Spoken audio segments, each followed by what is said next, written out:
first time you saw it, it's the first time I've seen it. So super nervous because, you know, sometimes you just got to let go.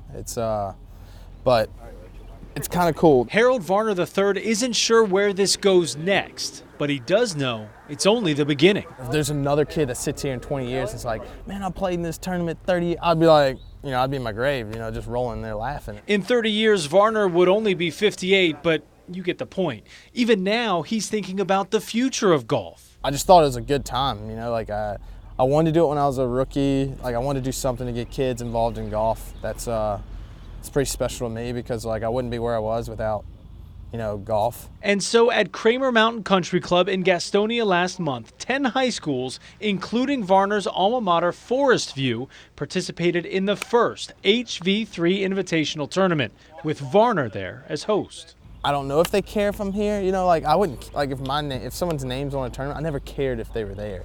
I just was so happy that they decided to make a tournament to let me play. That's what's important for Varner, now firmly entrenched on the PGA Tour. Access to a sport that's so often reserved for the privileged few. It's the reason he established his HV3 Foundation earlier this year. Like if we can be that assistance, I think it's a good niche for me, and I love seeing kids. I love seeing kids get new stuff, but I love seeing kids get new stuff and use it. If Varner is eager to affect golf's next generation, focusing his attention first on his hometown, it's simply his way of paying it forward. I mean, I can still remember the first time I asked him. I was way more nervous than I am right now. This moment, when a 16-year-old Harold Varner asked Bruce Sutterth for golf lessons, was the moment his life changed. I'm like, hey, Mr. Sutterth, you know, I would love to, I want to play golf in college.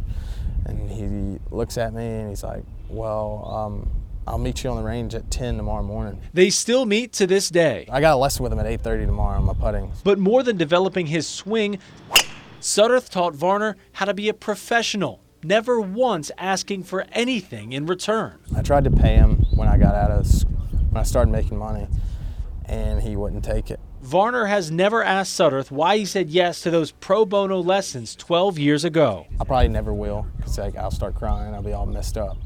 But he's just got a good heart, and I think those people are the people that keep cities, you know, seeing the good stuff. Now, Varner wants to be that person, and he's just getting started.